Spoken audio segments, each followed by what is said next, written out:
Hey Raghib, how are you? Thanks for joining the session. Good to have you. I'm doing great. Just arrived Helsinki.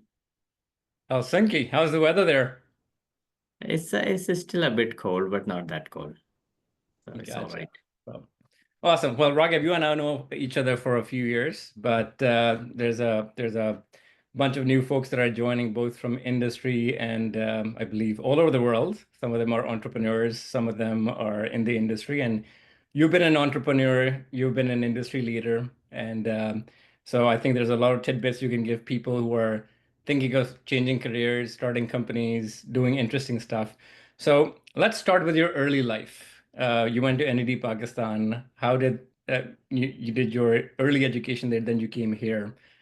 Tell us about your early journey. What prompted you to start in the field that you started in, and how did that prepare you as you moved to the US?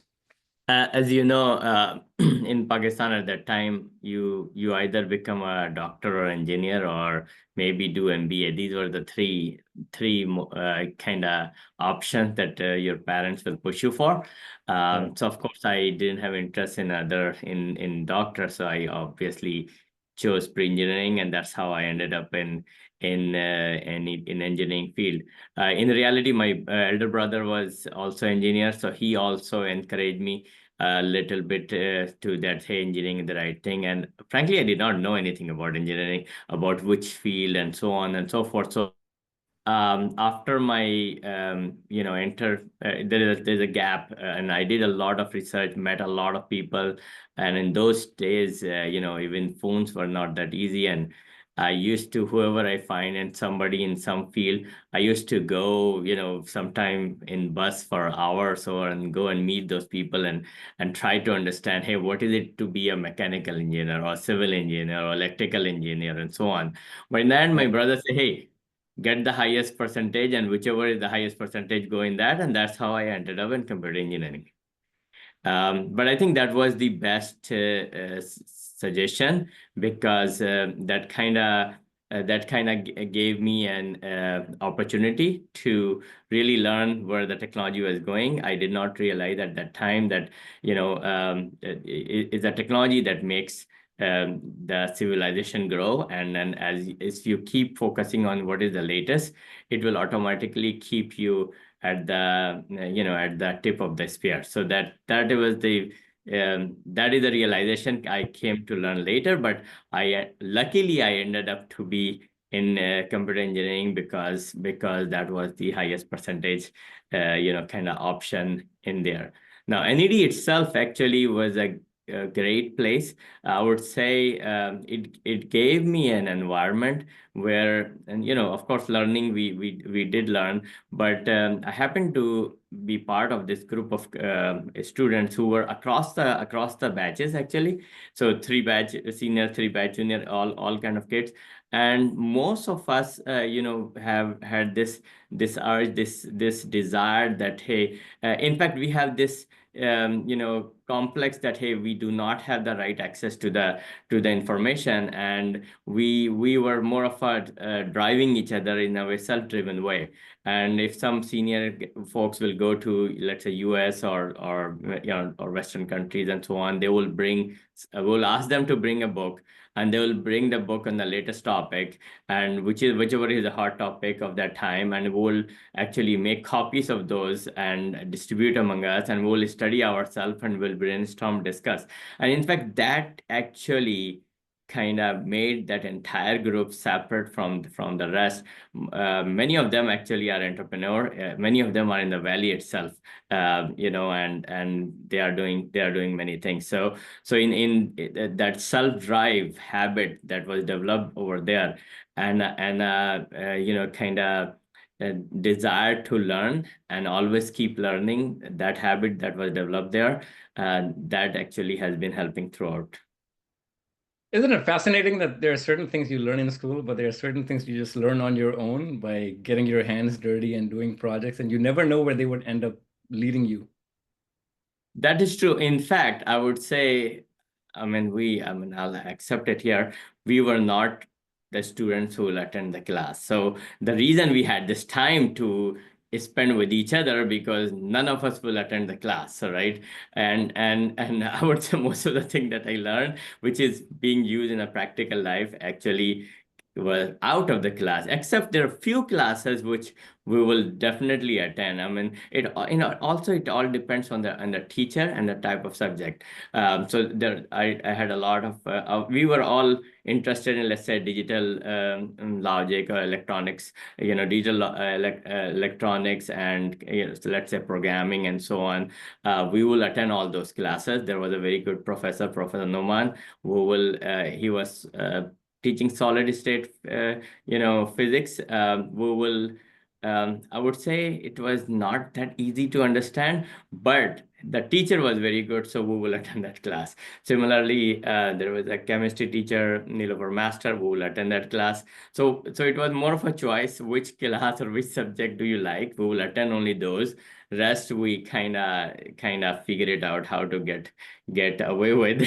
And those time we will actually spend in cafeteria or corridor, and we'll sit and we'll discuss our out of the kind of class projects that we were doing, and how would we kind of collaborate with each other to implement that. In fact, that's how I learned programming, because there was a very good friend. Remember at that time the computer viruses came, right? So friends, Rehan and Rehan Jalil, actually, he's also in the Valley, and Tanveer Amir. In fact, they made security company, and then now they are doing another security company startup. They made the first, I would say, antivirus for that. And that's what kind of made me interested also. So I learned programming, reading various kind of viruses, right? It's just somebody decode it, and then read it.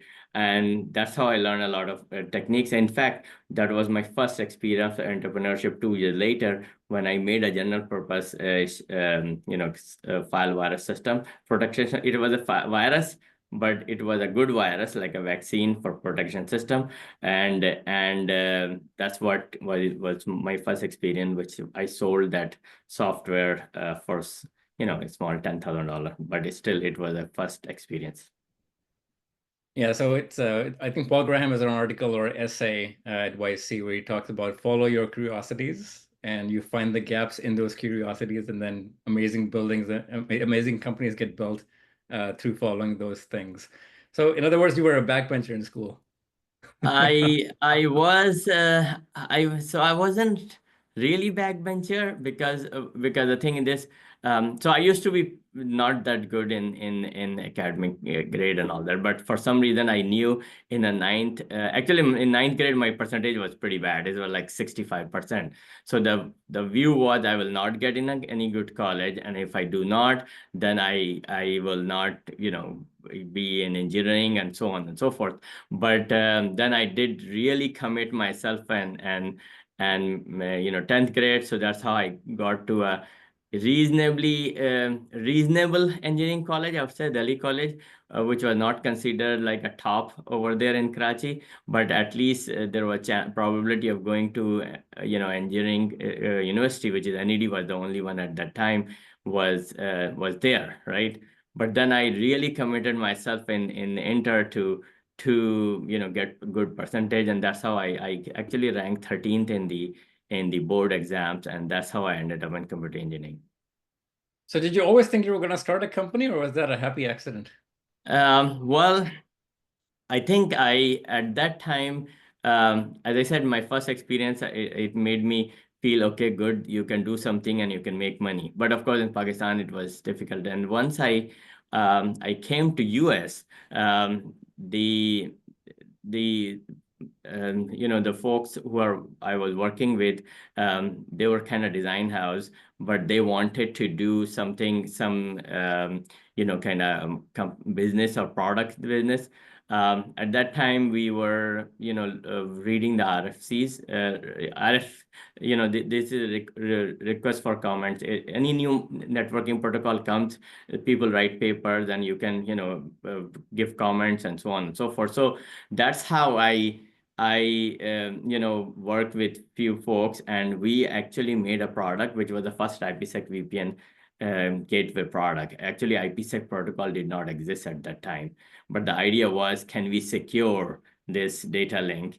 And this is how my interest of security also, I found the interest of security that way. And in fact, they got funding based on that. And the first IPsec VPN gateway company, VPNet, started that way. But of course, when the VC came and we were kids, like whatever, 26 years old and so on, they gave us some corner job. So I left at that time, and I went to get in. But then this idea that, hey, I did not know how startups work, how funding works, and all those sort of things. But this idea that, hey, you can come up with the idea, make a product, and there will be people who will be willing to, fund for it and kind of help you to take it to the next step. That was interesting idea in US. And then when I worked at Cadence, the interesting part was I was in a design services group. So they will send me to various startups for like a 3-month, 6-month assignment. That's how I got exposed to several startups. So that kind of gave me more idea. Okay, I learned more, because now when you go to early stage startup as a consultant, you are kind of part of the core team. There are only 8 people or 10 people. So you're pretty much in every meeting. So you get to know a lot more things. So that's how I got to know, okay, how the funding works and so on and so forth. So this is what I will do my own startup. So that's how the overall idea came. Isn't it fascinating that you learn more when you're running a startup versus an MBA, or versus when you're working at a big company? You get exposure to so many things, right? Yeah, so that is actually true, because when you're working a small company, you pretty much have to do, or maybe even if you're not doing, you're engaged pretty much in everything. In a big company, generally you will be part of a one portion of of a design, and even in that, maybe you will get one module, and for the next 1 year you will just keep working on that module. And then opportunity of communication with others is also not that high as high it is in startup. But on the So, other hand, yeah, I would but say the the there are different types of learning in a large company. Yeah, the ability to and how to scale it, ability to how to work with the larger teams, how to collaborate in that, those kind of things, and how to implement, what kind of processes there should be, and how do you implement it, how do you get the overall team productivity high, that you learn actually through in a broader, bigger corporation. yeah, so there's a lot of questions coming in the chat window. So I'm going to summarize some of them because you've already covered some. One of the fascinating things is, how do you start and when to start? Because there's a timing factor, there's a technology factor, there are market forces. So as founders, when you started Cavium, what were some of the gotcha moments or aha moments that you had, that this is an area that is exciting and interesting, I'm going to explore it. But did you know that it would become that big? Like what was your filtering Oh. mechanism?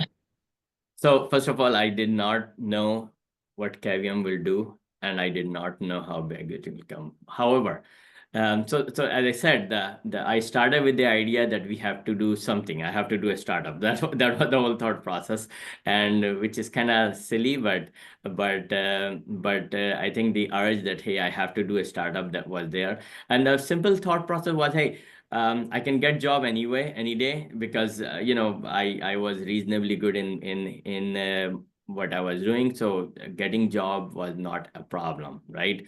So then the thought process I did that, hey, if I can save some money, which I did save some money in Cisco, I had $50,000, so then I can get going for, let's say, next 6 months. So let's give it a try.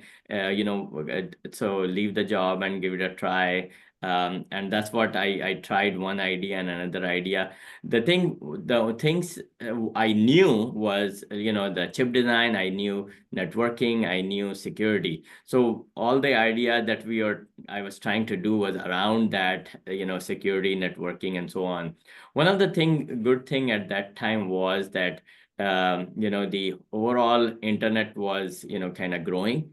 And this is the first time when data was getting out of a closed, building, data center. So before that, enterprises used to have their own servers in their own building. So there's no issue of, security or kind of data transmission or data communication or data translation and so on. But when data start moving outside the building, then now you have either you go lease line old way, which is your dedicated wire sort of a thing, which is very expensive, or you go IP protocol. So, but then now you are moving through the different type of physical medium, so data needs to be translated, and you are going through different, areas which is not under your control. So there are concern of man in the middle, or somebody can steal your data or listen to you and so on. So security becomes concern. So the view was that, hey,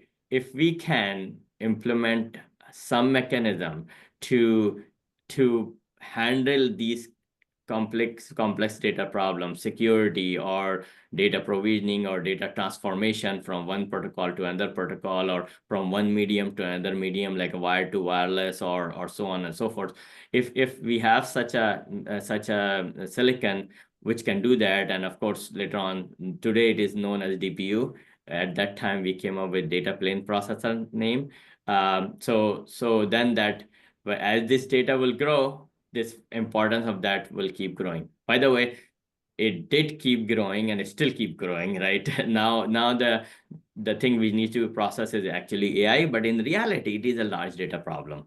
So Yeah. so that thesis that we came up with in 99, it still keeps going, by the way. It hasn't completed yet.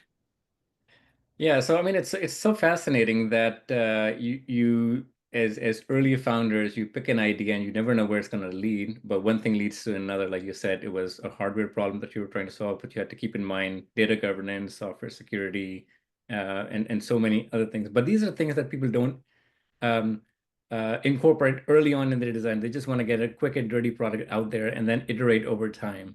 I see so many founders make the mistake of analysis paralysis of which market to go after, what kind of product to build, and they try to build the best product out there, and it never sees the light of day. So, how was your early filter in rapid iteration, getting things out there? In fact, you are absolutely right. In fact, when you were doing the startup, there were multiple companies who were trying to do the best product, the mother of all type of a product. But then what happens in this in semiconductor, it requires a lot of money, first of all, to build a chip. And if you're building a complex chip, you need to raise a lot more money. So some of those startups raised actually hundreds of millions of dollars. I mean, and then they died because they couldn't complete their project, and it took them much longer. I mean, there are multiple examples out there, which is what we said, hey, what can we do where we can, show quick success, right? What can we do in a minimal amount of money but create value, right? So that is why, after looking at all the things, what we realized is all these big TAM, SAM product, every large company is doing on that. So competing with them is a problem. But Right. the security processor, what we found, is where the overall TAM is like $100 million, right, at that time. So no big company will pay focus. Although Broadcom is still already, there was another startup which Broadcom acquired. So Broadcom had that product, and then there was a company, Hyphen, which was not really strong semiconductor company. This was more of a software company, but they also had the product. But what we realized is we can bring huge differentiation. They were a few hundred megabit type of a solution, and our thesis was that the world will need much higher performance, and especially when it comes to actual transaction, because e-commerce will come and it will require much more transaction. In fact, I still remember I was in a panel with Hyphen CTO, and he's just to make fun of us. He said, "Hey guys, listen, the number of transaction that Cavium guys processor can do per second is actually larger than the entire number of transaction on the Black Friday for Amazon for that year, right?" Yep. So he said, I want to ask Raghib that where would it be used? Who will use this? Who needs this processor, right? Because their Yeah. processor was doing 100 transaction, ours was doing 100,000 transactions per second, right? So he said it's they have over engineered, it's not going to be used. So, but then my response was that, hey, there are like at that time like 6 billion people in the world, and if e-commerce really grow the way we think it will grow, you will need much more than 100,000 nothing. In fact, within 5 or 10 years, it was proven everybody that chip was not single chip was not enough. People were using in their appliances multiple of those chips. So that this is more of a, hey, where the puck is going, if follow that, Yeah. you'll be better off. So we see this a lot in Silicon Valley, where a startup tries to build something, and everybody says, "Oh, this is just a feature for Google, Microsoft, Amazon. They can just build it as a feature." But the fact is, they don't build it, or they don't build it fast enough. And so companies like Cavium and so many other startups start as toys, but end up being, if you hit it right, and if you predict where the puck is going early on, then those bets can be very successful. So did you know when? From starting your company to when you made the bet on performance and security, when did that aha moment come? Was it before No, starting the company? actually, security. So we did tape out first chip in 9 months. So we raised $8 million, and our goal. And remember, 9/11 happened that same year. So for us, if we do not do anything in the first $8 million, we will be dead actually. So we Yeah. we we we ran very efficient, very frugal, and we taped out. When we were going for second round, which was a Q1 of the following year, we already had chip sample, and we were showing what can it do already, right? And but what it gave us is that product which we were able to productize. So the quality of execution is also important, and but that gave us more of a foothold in many large companies, customers basically. Even though it was a the total TAM was small, so the large companies will not pay focus on that, but then that gave us kind of a very critical component in all the top appliances companies. So then it kind of give you access, and you kind of get to know those people, those decision makers, those head of engineering in those companies, and that's how you start having more discussion. Hey, what else can we do, right? And you learn more problems, and that's how you further evolve your product, and that's how our products kept evolving, and as a result of that, we were able to build a large semiconductor company. So it's you always start in a niche, and then you become a juggernaut doing pretty much the same thing that everybody else is doing with a different angle. There's very few companies that, like you said, you started with 8 million and you ran a very lean shop. But there's many companies that raise a seed round, Series A, B, C, D. There's very few companies that get to an A and a B, and fewer companies that get to an IPO, and even fewer that end up merging with other big companies and creating a juggernaut position. Did you think you had to evolve yourself as a founder? Because initially you want to do everything, but then you want to go towards specialization. Definitely. Of course, when I started, I was coding myself. So I was an architect. So I was a CTO, yeah, as a startup, but then I Yeah. was participating in architecture, and then I was participating in customer meetings as well, and then I was participating coding myself, and then I was also writing firmware myself. So I was pretty much all over all over the place, working with several groups of people and so on. But as we started growing, I had to do more focus, and so then I had to kind of stop coding after a few years, and I had to figure it out how to focus myself more on the architecture and act like a CTO. But then from there, I started working more and more with the customer, because remember, in a startup, no matter which title you have, you all are sales Okay. Yeah. people, Yeah. right? So because I had a technical background, and I knew exactly how the product worked because I designed it. I was able to explain customer much better. So I started spending a lot more time with the customers. And Yeah. that actually kind of helped me in going from CTO to ultimately Chief Operating Officer, which means pivoting from technology to the business. But so until that time, I was able to kind of grow without any help and all that. But changing from CTO to COO is a big pivot. And in fact, there are few things you have to unlearn because an engineering mindset is a little different than the business mindset, right? A typical engineer will always try to calculate everything and figure it and maybe more concerned about how many ways things can fail in a way. So because you have to design, and especially in our business, once you tape out, you have wasted millions of dollars, right? So you have to really design well.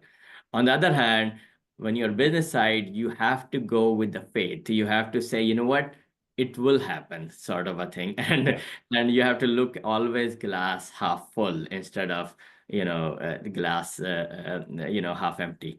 So that change of mindset and having ability to focus on the bigger picture and create the possibilities, that those are kind of a things. And how do you run the business, how do you kind of manage a team. So this is where, in fact, I took business coaching to really learn those things and unlearn something and learn new things. And that was a big change in my kind of personal development.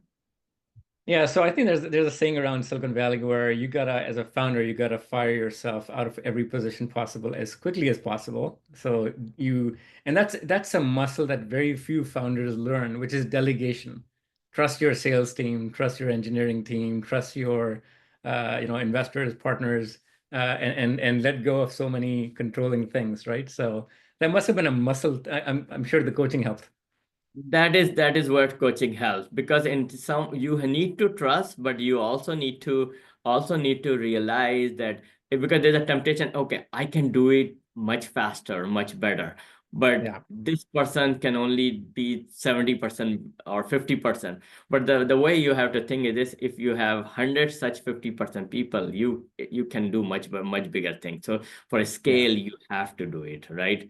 And then you can train people. You can actually, bring them along, and they can learn from how do you deal things. And then even if they do not reach to 100%, it still is a win, in fact. So that's those kind of a mindset change. You are absolutely right. You have to do.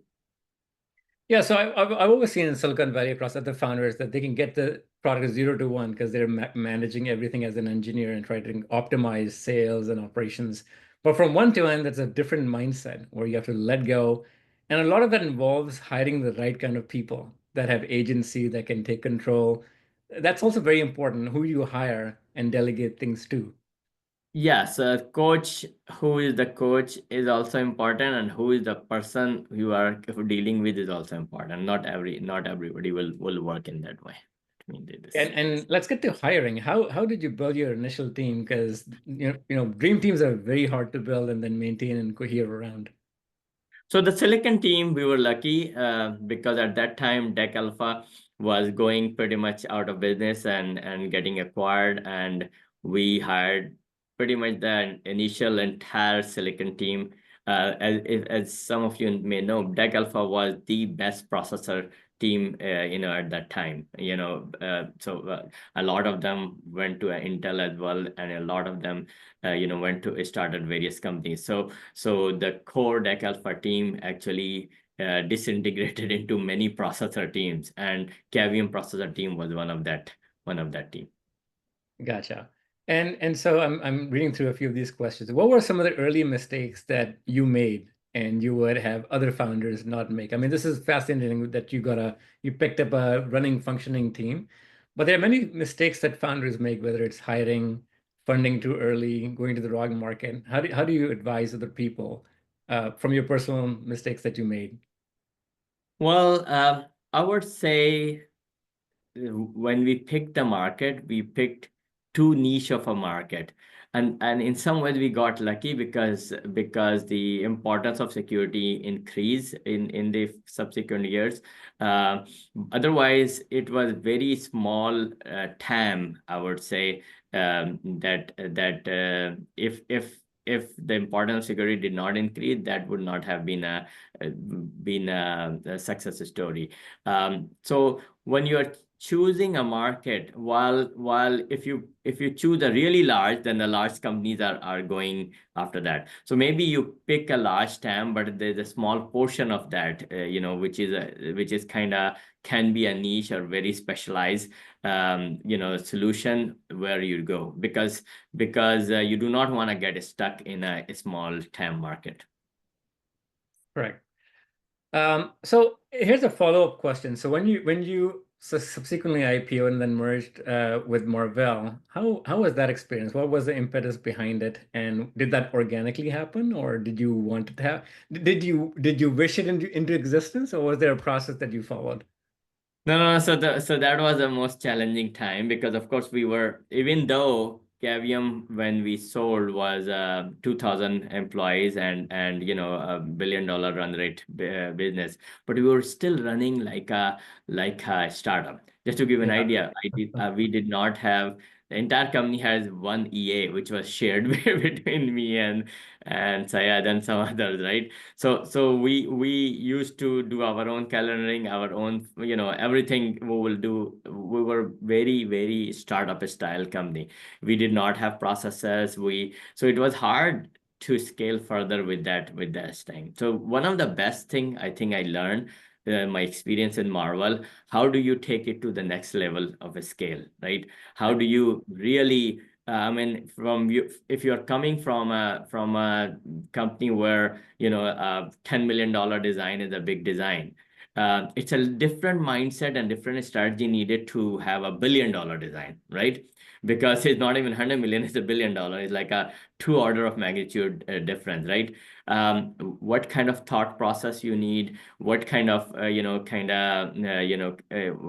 planning you need to do? How do you interact with your customers when you are interacting with a different size of the company or different level, executives of a large company and so on?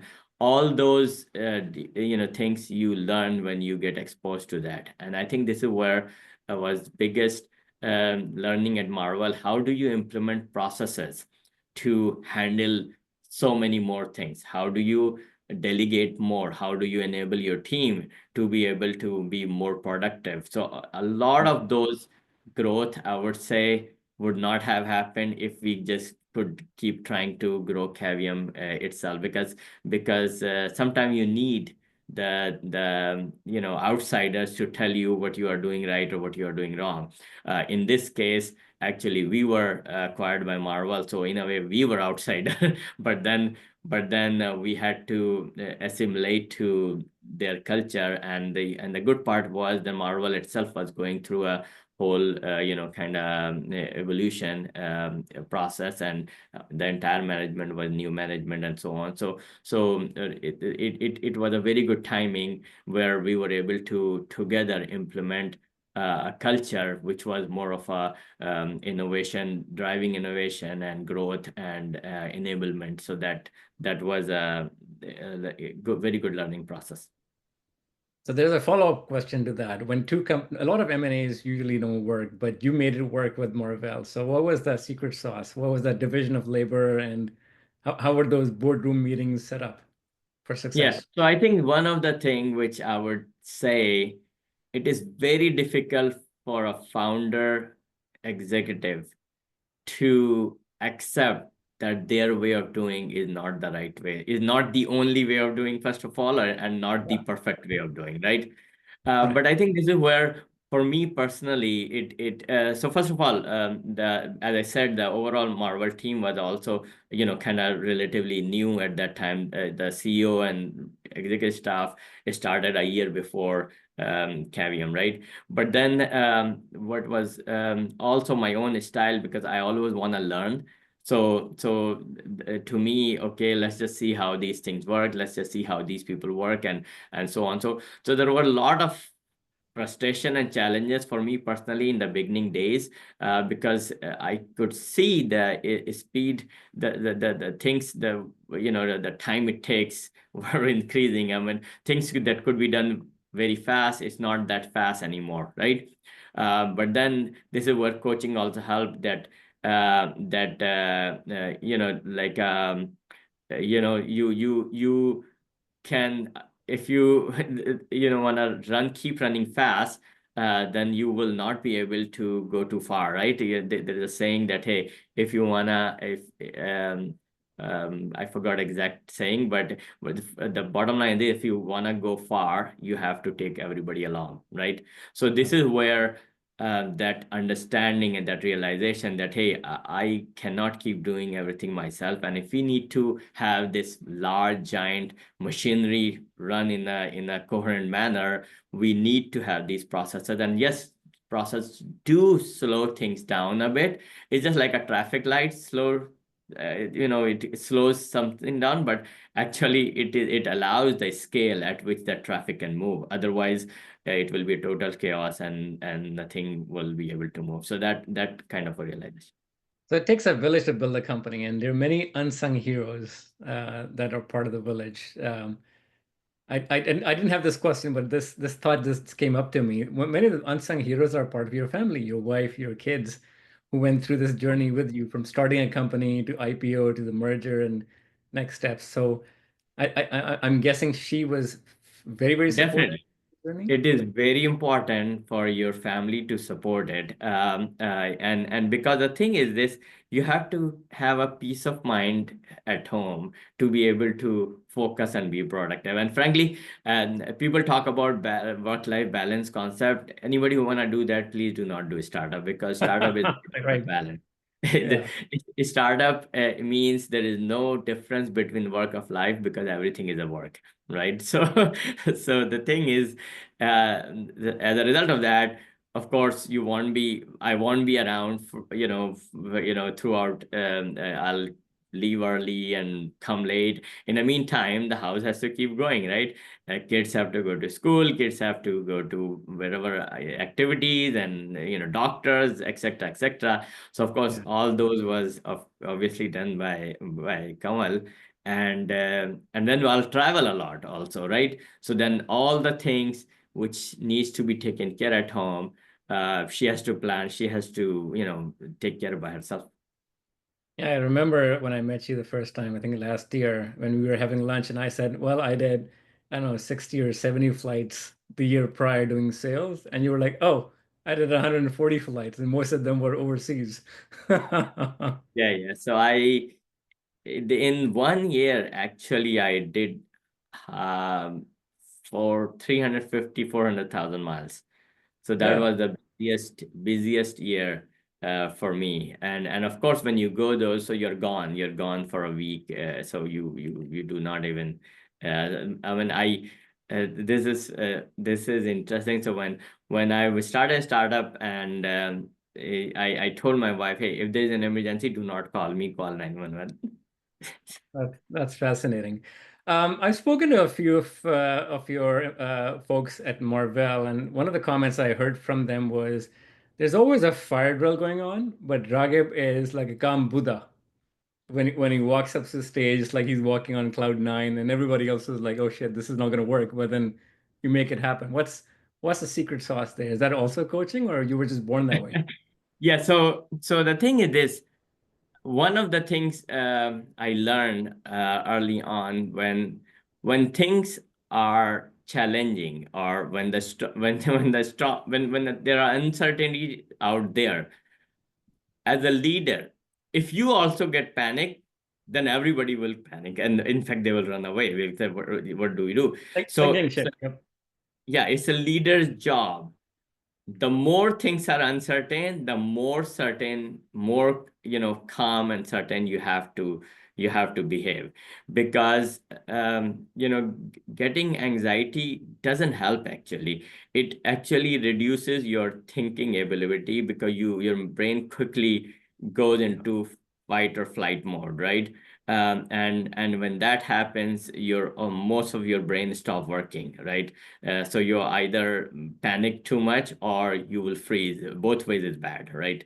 So it is, you need to take a deep breath. You need to just calm down, and then that actually has influence effect on your team as well.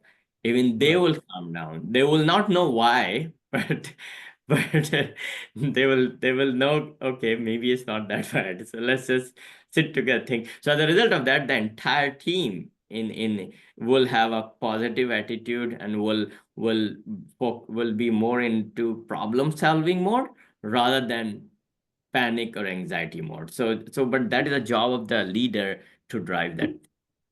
It's almost as if you have to have a filtering mechanism and turn everything into a positive spin for your team to keep them motivated. Because most of the time, you're going to be in a fight. Well, a competitor launches something, or they raise a larger amount, or the market tanks. So you almost have to sort of put a positive spin. It's almost like you have to have an unwavering belief in yourself and your company and your team to make things work. So you have to have a faith. You have to have a belief that what you are doing is gonna succeed. Because if you do not have it, then nobody will have it because you are the leader. If you do not have, if you give up, everybody will give up. So you have to have that kind of, I would say, complete blind faith that it will happen, right? At the same time, you have to be super paranoid too.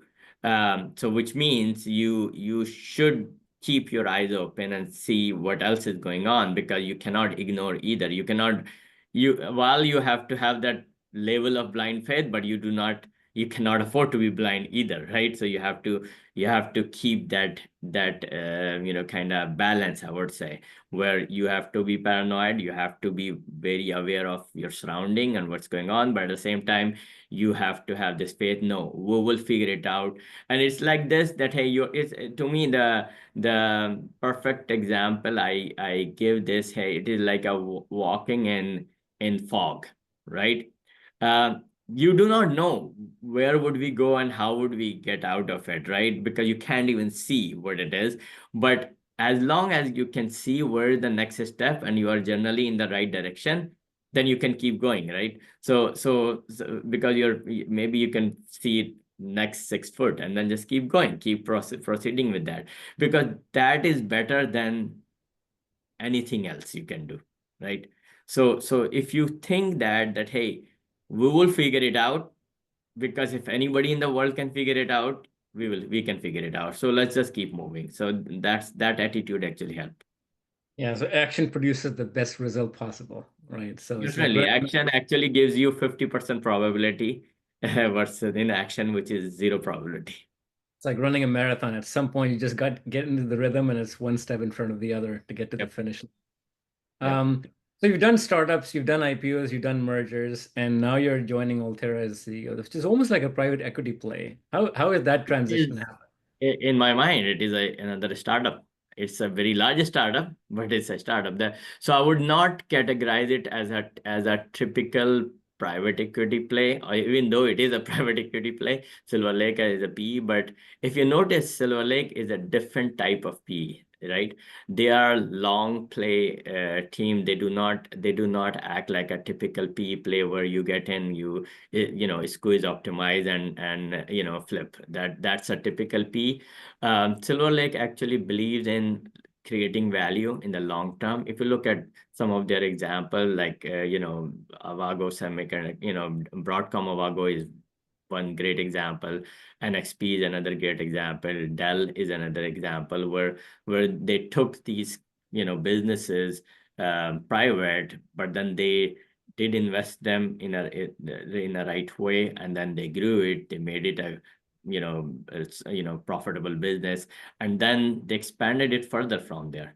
So that is why choosing your partner is very important, and that is why when I looked at it, Silver Lake actually is a great partner to create the value in the long term, right?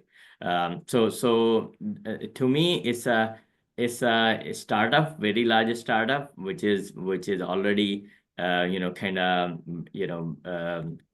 generating good revenue, and with some of the optimization that will be able to generate good income as well.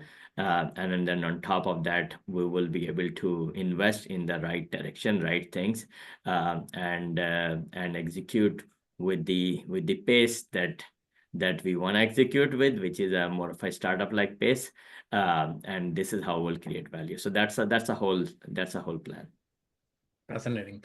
So the market is moving very quickly. A lot of it is focused on artificial intelligence, cloud compute, and all that. So what are the first 6 months audacious goals and plans that you have? High level, I mean, nothing confidential, but how are you thinking about starting off? What projects are you looking at, and how do you want to scale it? This is okay. As I said, it's a long play. It's not a 3-6 month game here, right?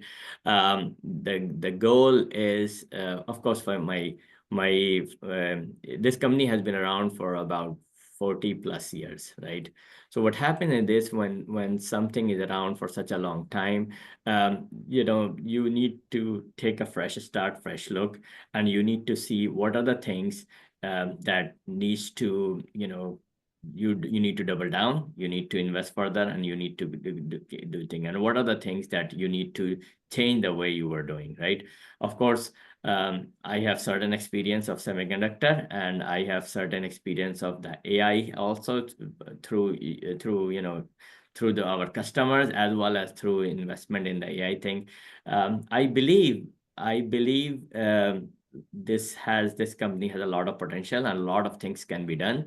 But I would say the first few months, my goal is to first go and listen and understand and absorb and try to understand the dynamics, try to understand the market, because that's a little different market compared to the market that I've been playing with. So I would say first few months goal will be to come up to full assessment of the situation, and then come up with a plan. How would we make this team to be ready, or this company to be ready to be Olympic gold medal winner again, right? Because if you go back in time about 25-30 years ago, Altera used to be the most leading semiconductor company, because one of the key thing about FPGAs are that the type of circuits that they have to do, it is very helpful for the latest process node testing itself, which means because they try to push the limits on the actual design and so on, right? So the core IP is there, technology is there, tool chain is there. We just need to go back and it's just like this. Think of it this way. Let's say you were a marathon runner, and then you didn't do anything for a few years, or like 10 years or something, right? Then now you have, it's not that you cannot do it, it's just that you have to train yourself back again. So you have to shed those extra fat that you have to come up with the processes and regiment to get fit again, and then you have to focus again, and then you can go back and run again, and then you can, if you train yourself to win the gold medal, you will kind of win the gold. That's my belief. My belief is this: when you make up your mind to do something, there's a saying actually, when you really make up your mind to do something, the entire universe help you. And I believe in that actually, and I have seen it many times in my life, and I think it happened. I'll give you a very quick example. I donated my old car to last week to some non-for-profit, and then they needed the paperwork for that. And remember, this car is 20 years back, and I kept looking for paperwork, and I couldn't find them, because I generally am very organized and put things in the file and all that. And I searched through all the paper, I couldn't find. And I was thinking, okay, how do I find them? And so while I'm really, kind of stressing on it, trying to push myself to think, and I grabbed the file and I was walking, and then one paper fell down. And the paperwork of the car was wrapped into another paper, which fell down because it was wrapped. And I picked it up, I opened, okay, universe is helping. That's a sign. You mentioned something very interesting about going to Altera and slowing things and learning and listening, which is very similar to what my former big boss said at Microsoft. you remember the first time I met you, what I said to you? I forgot actually. Sorry. I said you look a lot like Satya. And the and the Yeah, thinking is very, actually, very similar to my. lots of folks have told me about that. In fact, one time, one person was in plane with me for like several hours in the flight. He kept talking about Microsoft, and I'm thinking, why is he talking about Microsoft? And then finally he asked, and I said, no, you're confused. So I just finished Satya's new book, Hit Refresh, and he talks about how he turned around Microsoft, which is exactly what the way you were thinking, which is sit the leaders down and just listen more than act and tell. And I think there's a giving trait of when you're taking over a well-oiled machine that has, the last 30, 35 years of operating history. It takes a lot of courage and a lot of patience and listening. You need to be, as a leader, listen more before acting. Is that something? And I think you're going the same direction where you want to listen more uh, and understand the culture before enacting. So you're sitting at the cornerstone of a changing world where everything is related to hardware compute, and the bottleneck right now is hardware and optimized software. What excites you most about where the future is going, whether it's robotics, autonomous vehicles, artificial intelligence, AGI? You've made a lot of investments in those areas, both personally and through your companies. But what personally excites you the most? So, in my opinion, this is the whole AI, kind of era. It's a complete. It's not evolution; it's a revolution actually. And I believe in the next 10, 15 years, everything will change. Everything, the way we do things, will be completely changing because we will start using AI to help us to augment our thinking process, to augment our innovation, and that will speed up the innovation itself. So, frankly, if you ask me what would it be, I do not even know. But what I know is this is a time where things will become, is a time of a specialization, is a time where you will see more and more optimized solutions. And this is where I believe the more optimized solution, and that is why one of the reason I picked up FPGA also, because I think even FPGAs can go to the next level where you can have more optimized purpose, the targeted solution FPGA that can be used. So I believe AI is gonna change everything, and it will take even the semiconductor to its next level.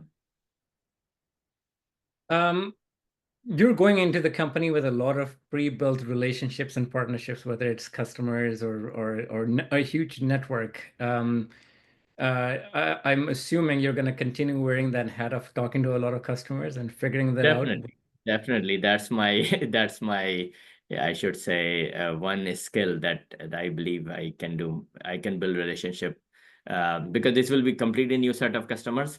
But then when I came to Marvell, there were many new set of customers, and we were able to build those relationship. So that's what one of the key focus area will be for me.